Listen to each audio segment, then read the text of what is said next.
Il y a des gens qui travaillent avec diligence toute leur vie et pourtant ne prospèrent jamais vraiment. Ils s'efforcent, ils font tout ce qu'ils croient être juste, mais ils restent piégés dans les mêmes difficultés financières récurrentes. Ce n'est pas une coïncidence. Ce n'est pas de la malchance. Il y a quelque chose qui bloque activement leur prospérité. Beaucoup de gens pensent que pour atteindre la richesse et l'abondance, il leur suffit de gagner plus d'argent. Mais la vérité est que le problème est rarement ce qui entre sur votre compte en banque. Le vrai problème est ce qui en sort, ce qui draine silencieusement votre vie, votre énergie et vos opportunités sans même que vous vous en rendiez compte. La Bible révèle des principes puissants sur la réussite financière, mais elle nous met aussi en garde contre 5 péchés spécifiques qui bloquent votre prospérité et vous maintiennent dans un état de pénurie. Le plus alarmant, c'est que la majorité des gens les commettent sans même en être conscients et, pire encore, ils croient qu'il n'y a pas de solution, alors qu'en réalité, les éliminer est le tout premier pas pour attirer la vraie richesse. Aujourd'hui, je vais vous révéler quels sont ces 5 péchés et comment les éliminer une bonne fois pour toutes. Mais je dois vous avertir, certains d'entre vous surprendront car ils semblent si inoffensifs en surface. Si vous voulez briser les cycles de stagnation et marcher dans la prospérité que Dieu a pour vous, restez jusqu'à la toute fin, car le dernier point pourrait être la chose même qui vous a retenu tout ce temps. Avant de commencer, si vous voulez en savoir plus sur la façon d'appliquer les principes bibliques à vos finances personnelles, abonnez-vous maintenant et activez les notifications. Ce contenu pourrait être le tournant que vous attendiez. Le premier péché, la luxure. Le désir incontrôlable est l'un des plus grands pièges qui détournent les gens de leur but et de la vraie prospérité. Il ne s'agit pas seulement d'impulsions momentanées, il s'agit de schémas destructeurs qui consument l'esprit, l'énergie et les ressources. Beaucoup de gens luttent en secret avec des habitudes qui semblent inoffensives au premier abord mais qui finissent par voler leur clarté et leur avenir financier. Le pire, c'est que beaucoup ne réalisent même pas à quel point ils perdent jusqu'à ce qu'il soit bien trop tard. L'un des plus grands dangers aujourd'hui est le contenu inapproprié sur Internet, un vice silencieux qui a détruit des mariages, des carrières et des vies entières. Des études montrent que ce type de contenu affecte directement le cerveau, diminuant la motivation et la capacité à se concentrer sur des objectifs à long terme. Chaque minute investie dans ces habitudes est une minute volée à la construction de la richesse, à la croissance personnelle et à la connexion avec Dieu. Ce n'est pas un hasard si les personnes piégées dans ce filet connaissent souvent un manque de but et des difficultés financières. Le temps est l'une des ressources les plus précieuses que Dieu nous donne, et des milliers de personnes le gaspillent dans ces plaisirs momentanés. Des heures qui pourraient être utilisées pour développer une nouvelle compétence, créer une entreprise ou améliorer sa vie spirituelle finissent par être consumées dans une activité qui ne laisse que le vide et la culpabilité. Sans s'en rendre compte, beaucoup sacrifient des opportunités de croissance professionnelle et personnelle simplement parce qu'ils sont piégés dans des cycles d'impulsions incontrôlables. L'histoire se répète encore et encore, l'homme qui passe de relation en relation, cherchant une satisfaction qui ne vient jamais, finit par perdre ce qui a le plus de valeur, sa famille, sa stabilité émotionnelle et son avenir. Combien de mariages ont été détruits parce que quelqu'un n'a pas pu contrôler ses désirs? Combien de personnes ont perdu des opportunités financières parce que leur attention était portée sur la mauvaise chose? La Bible et l'argent sont plus liés que beaucoup ne le croient, et un manque de contrôle dans ce domaine peut être un obstacle majeur à la réussite financière. Un exemple clair de cela est Samson, un homme avec un appel divin, une force incomparable et un avenir brillant. Mais son incapacité à maîtriser ses désirs l'a mené à la ruine. Il s'est laissé séduire par Dalila, qui l'a trahi, le livrant à ses ennemis. Il a perdu son pouvoir, sa dignité et, à la fin, sa vie. Son histoire est un avertissement sévère pour tous ceux qui croient pouvoir jouer avec le péché sans en subir les conséquences, comme le raconte le livre des Juges, chapitre 16. Et ce n'est pas seulement la Bible qui nous met en garde à ce sujet. Terry Crews, acteur et ancien joueur de la NFL, a avoué que sa dépendance à ce type de contenu a failli détruire sa carrière et son mariage. Il a lui-même reconnu que cette habitude le faisait se sentir vide et l'éloignait de ses vrais objectifs. Lorsqu'il a décidé de se libérer de ce cycle, sa vie a été transformée. Il a retrouvé sa famille, sa stabilité émotionnelle et a pu se concentrer sur sa croissance financière. Son témoignage prouve qu'il y a toujours une issue pour ceux qui sont prêts à prendre des décisions radicales. Mais il ne s'agit pas seulement de relations, il s'agit aussi de la manière dont la mentalité de la richesse est affectée. Chaque fois qu'une personne tombe dans ses habitudes, elle affaiblit sa capacité de concentration et sa discipline, deux éléments essentiels à la prospérité. Un manque de maîtrise de soi conduit à des décisions impulsives, et quelqu'un qui ne peut pas se contrôler pourra difficilement contrôler ses finances. C'est pourquoi la Bible est claire dans Proverbe 28, 13, « Celui qui cache ses transgressions ne prospère point, mais celui qui les avoue et les délaisse obtient miséricorde. » La clé pour surmonter cela n'est pas de lutter en silence. Si c'est un domaine de combat dans votre vie, ne gardez pas le problème pour vous. Cherchez de l'aide, entourez-vous de personnes qui vous pousseront vers la croissance, et rompez avec tout ce qui vous empêche d'avancer. La prospérité commence par la maîtrise de soi, et ceux qui surmontent ces obstacles sont ceux qui connaissent enfin l'abondance que Dieu a préparée pour eux. Maintenant que vous comprenez comment ce péché peut bloquer votre succès, il y a autre chose que vous devez découvrir. La Bible contient des principes spécifiques pour attirer la prospérité et construire une vie financière solide. Dans la playlist « Secrets bibliques pour la richesse », comment gagner de l'argent avec les principes de Dieu, je révèle comment appliquer ces connaissances de manière pratique. Regardez la playlist à la fin de cette vidéo et découvrez ce que beaucoup ignorent. Le deuxième péché, le consumérisme. La société d'aujourd'hui nous a vendu une fausse idée de la prospérité, avoir plus, dépenser plus, montrer plus. Mais avez-vous vraiment besoin de tout ce que vous achetez, ou êtes-vous tombé dans le piège du consumérisme sans vous en rendre compte? L'argent est un outil puissant, mais lorsqu'il n'est pas géré avec sagesse, il devient une chaîne qui nous lie à la pénurie. Beaucoup de gens vivent d'un salaire à l'autre, non pas parce qu'ils gagnent trop peu, mais parce qu'ils ne savent pas gérer ce qu'ils ont. Le consumérisme ne consiste pas seulement à dépenser beaucoup d'argent, il s'agit de vivre pour dépenser, sans construire de véritables richesses. La publicité nous bombarde de messages qui nous font croire que le bonheur se trouve dans le prochain achat, le dernier modèle de téléphone ou des vacances de luxe. Mais la réalité est que ceux qui dépensent tout ce qu'ils gagnent ne construiront jamais un avenir financier stable. Peu importe combien d'argent passe entre leurs mains, s'il n'y a pas de contrôle, ils seront toujours dans la même situation, travailler pour payer des factures au lieu de construire leur liberté financière. Un cas extrême est celui de Mike Tyson, qui a gagné plus de 400 millions de dollars au cours de sa carrière. Le problème ? Il n'avait aucun contrôle sur ses dépenses.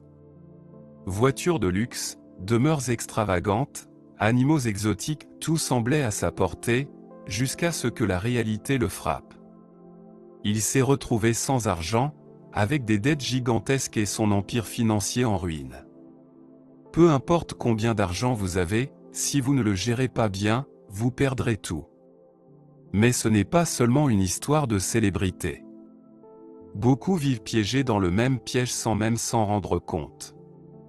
La mentalité du « travailler pour dépenser » est l'une des raisons pour lesquelles tant de gens n'atteignent jamais la stabilité financière. Ils s'endettent pour des choses inutiles, financent des modes de vie qu'ils ne peuvent pas maintenir et, à la fin, deviennent esclaves de leurs propres désirs. La Bible nous donne un avertissement clair à ce sujet dans Matthieu 6, 19-20, « Ne vous amassez pas des trésors sur la terre, où la teigne et la rouille détruisent, et où les voleurs percent et dérobent. » Le véritable succès financier ne réside pas dans ce que vous montrez, mais dans ce que vous construisez. Ceux qui gèrent leurs finances avec intelligence non seulement prospèrent, mais peuvent aussi bénir les autres et accomplir leurs buts sans soucis économiques. Le consumérisme affecte également la mentalité de la richesse. Une personne qui ne sait pas gérer son argent ne pourra jamais attirer l'abondance, car la richesse n'est pas seulement une question de combien vous gagnez, mais de comment vous utilisez ce que vous avez déjà. Les millionnaires bibliques comme Abraham et Salomon n'ont pas seulement reçu des bénédictions, mais ils ont su les multiplier. Si vous voulez grandir, vous devez apprendre à faire la différence entre ce qui est un investissement et ce qui est simplement une dépense émotionnelle. Le problème, c'est que beaucoup confondent la richesse avec l'apparence de la richesse. À quoi bon conduire une voiture de luxe si vous êtes endetté jusqu'au cou? À quoi bon prétendre avoir une vie que vous ne pouvez pas soutenir? La vraie sécurité financière ne vient pas d'avoir plus, mais de savoir gérer ce que Dieu a déjà mis entre vos mains. Les erreurs financières selon la Bible sont des avertissements que nous ne pouvons pas ignorer, car chaque décision financière a un impact sur notre avenir. Apprendre à gérer l'argent avec sagesse est l'une des clés de la véritable prospérité. Pendant que d'autres dépensent sans contrôle, vous pouvez prendre des décisions qui vous mèneront à un avenir solide. Et souvenez-vous de ceci, ceux qui vivent avec une discipline financière aujourd'hui seront ceux qui jouiront d'une vraie liberté demain. Le troisième péché, l'orgueil. L'orgueil est un ennemi silencieux qui a détruit des empires, des entreprises et des familles. C'est une attitude qui fait croire aux gens qu'ils n'ont pas besoin d'apprendre, de s'améliorer ou d'écouter des conseils. Beaucoup échouent non pas par manque d'opportunités, mais par manque d'humilité pour reconnaître qu'ils ne savent pas tout. Et voici le grand piège, plus quelqu'un s'enferme dans son propre orgueil, plus il lui est difficile de voir les erreurs qui le font sombrer. L'arrogance est l'un des plus grands blocages à la prospérité car elle empêche une personne de grandir. Ceux qui pensent tout savoir déjà arrêtent d'apprendre, et quand ils arrêtent d'apprendre, ils arrêtent d'avancer. Les personnes les plus prospères du monde, tant dans les affaires que dans la foi, sont celles qui maintiennent une attitude d'apprentissage constant. Si vous voulez construire une véritable richesse, vous devez développer la capacité de recevoir la correction et la sagesse des autres. L'un des plus grands exemples en est l'ancien président du Venezuela, Hugo Chavez. Son orgueil et son autosuffisance l'ont conduit à ignorer les avertissements économiques et à prendre des décisions qui ont fait s'effondrer l'économie de tout un pays. Au lieu de s'entourer d'experts et d'écouter des conseils, il a préféré imposer ses propres idées, ce qui a conduit des millions de personnes à la pauvreté. Son histoire nous rappelle que l'arrogance peut détruire même ceux qui semblent les plus puissants.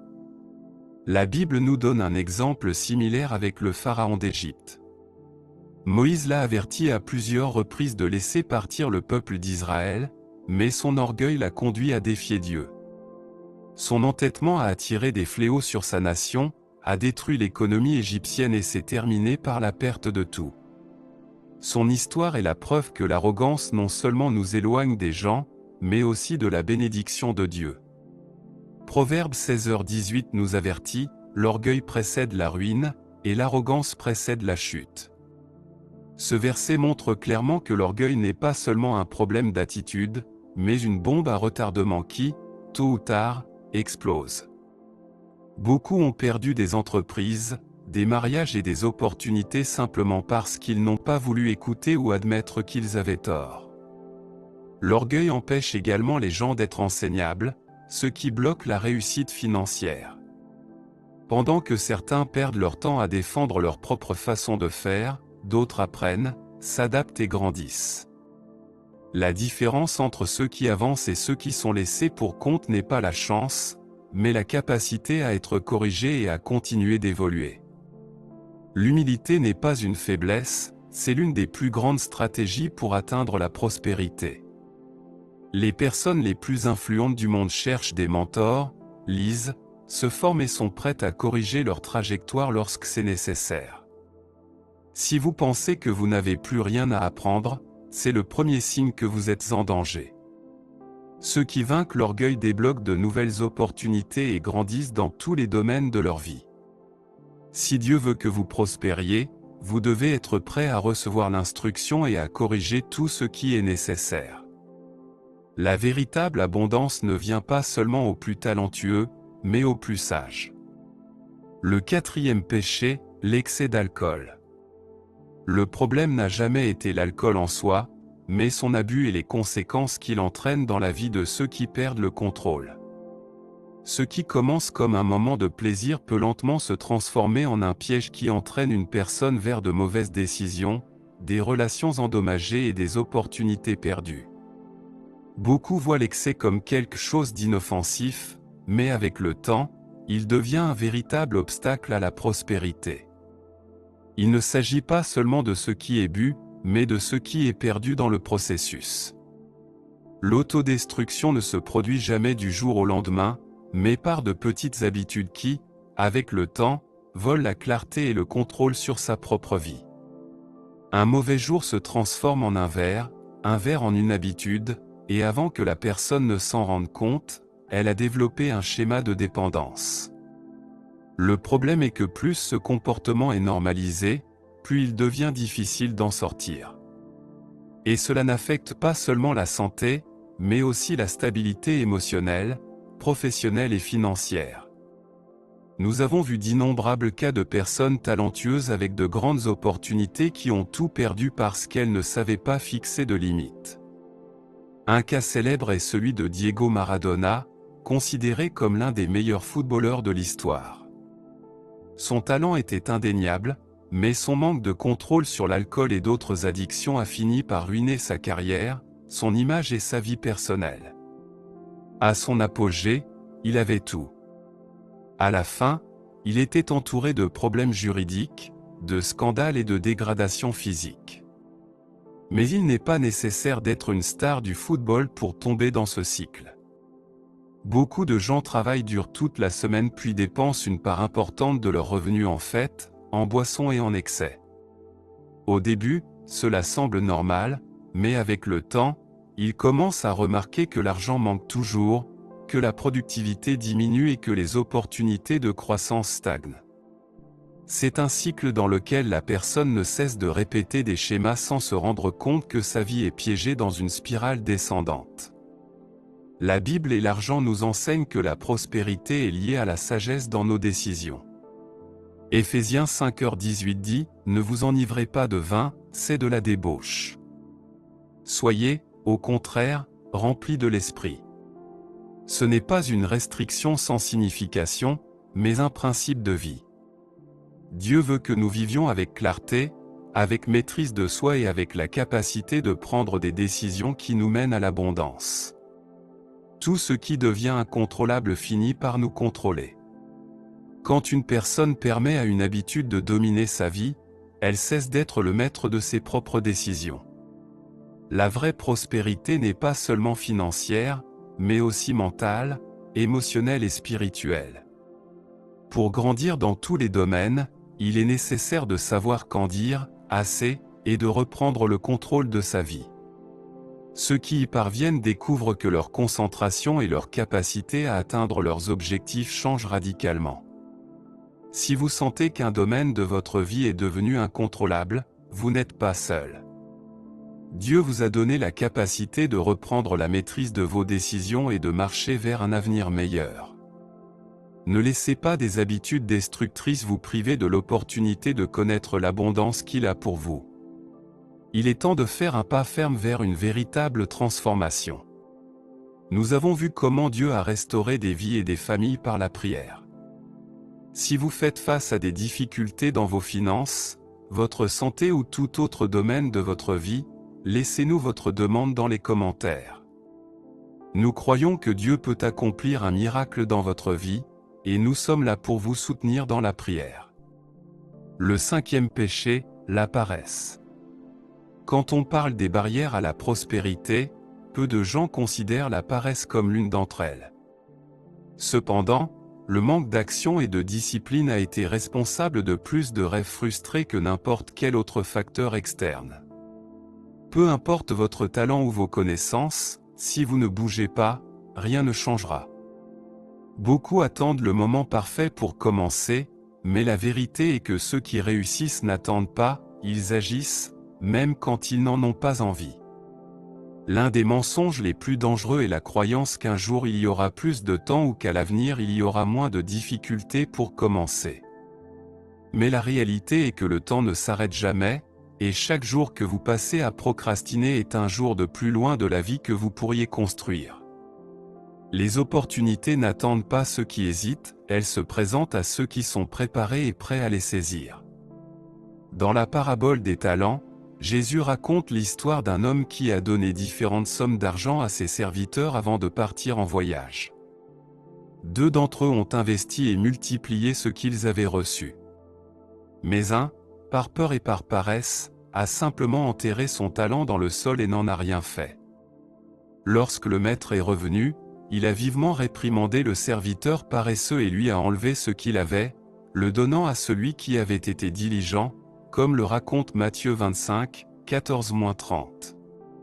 La leçon est claire, Dieu ne récompense pas l'inaction. Cette histoire est encore réelle de nos jours. Combien de personnes ont laissé passer des opportunités simplement parce qu'elles n'ont pas agi? Combien ont regardé les autres grandir pendant qu'elles continuaient à reporter leurs plans? Le temps perdu ne se rattrape pas, et l'avenir dont vous rêvez ne viendra que si vous êtes prêt à travailler pour l'obtenir. La Bible est claire dans Proverbe 6, 6-11 quand elle dit « Va vers la fourmi, paresseux, considère ses voies, et deviens sage. » Les plus petits animaux travaillent sans que personne ne les force car ils comprennent que l'effort d'aujourd'hui garantit l'abondance de demain. Si nous voulons connaître une véritable mentalité de richesse, nous devons apprendre d'eux et agir sans attendre que les conditions soient parfaites. Voici la vérité que personne ne veut entendre, le talent sans effort ne vaut rien. Vous pouvez avoir de grandes idées, des rêves incroyables et des promesses divines sur votre vie, mais si vous ne bougez pas, vous ne verrez jamais de résultats. La différence entre ceux qui réussissent financièrement et ceux qui n'y parviennent pas ne réside pas dans la chance, mais dans la discipline et le travail constant. Dieu bénit l'effort, la constance et la fidélité dans les petites choses. Maintenant que nous comprenons l'importance d'agir avec diligence et détermination, je veux que vous fassiez quelque chose de symbolique ici dans les commentaires. Écrivez cette déclaration prophétique comme un acte de foi, mes actions, alignées avec Dieu, me mènent à la prospérité. Écrivez cette phrase dans les commentaires comme un signe d'engagement envers vous-même et votre avenir. Rappelez-vous, l'écrire n'est pas seulement une déclaration, mais un pas pour transformer votre mentalité et marcher vers ce que Dieu a préparé pour vous. Maintenant que vous connaissez les 5 péchés qui bloquent votre prospérité, la question est, qu'allez-vous faire de cette information? Savoir ce qui nous empêche d'avancer ne sert à rien si nous ne prenons pas de décisions concrètes pour changer. Dieu a déjà établi des principes de succès dans sa parole, mais il ne fera pas pour vous ce qui vous incombe. Toute grande transformation commence par une décision. Samson aurait pu garder sa force s'il avait maîtrisé ses pulsions. Mike Tyson aurait pu assurer sa fortune s'il avait contrôlé ses dépenses. Maradona aurait pu prolonger son héritage s'il avait été plus sage dans ses choix. Mais le passé ne peut pas être changé. Ce que vous pouvez changer, c'est votre avenir. Si l'un de ces points a parlé à votre cœur, ne gardez pas cela pour vous. Laissez-nous votre sujet de prière dans les commentaires. Nous voulons intercéder pour vous et marcher avec vous dans ce processus de croissance. Vous n'êtes pas seul. Dieu vous a appelé à la prospérité, et le premier pas est d'aligner votre vie sur ses principes. De plus, je veux que vous preniez un engagement ici et maintenant. Écrivez dans les commentaires, mes actions, alignées avec Dieu, me mènent à la prospérité. Cet acte de foi n'est pas seulement symbolique, mais une déclaration prophétique sur l'avenir que vous construisez. Lorsque vous écrivez et déclarez quelque chose, vous commencez à lui donner forme avec vos pensées et vos actions. Et si vous voulez apprendre à appliquer ces principes de manière pratique et profonde, je vous invite à regarder la playlist « Secrets bibliques pour la richesse, comment gagner de l'argent avec les principes de Dieu ». Vous y découvrirez des stratégies encore plus puissantes pour transformer votre vie financière selon la Bible. Ne manquez pas cette opportunité. Le lien apparaîtra à l'écran à la fin de la vidéo. Si ce message a eu un impact sur votre vie, ne le gardez pas pour vous. Partagez cette vidéo avec quelqu'un qui en a besoin. Donnez-lui un j'aime et abonnez-vous pour recevoir plus d'enseignements sur la manière d'appliquer la sagesse biblique dans vos finances. Que Dieu vous bénisse dans tous les domaines de votre vie et vous guide à chaque pas vers la prospérité.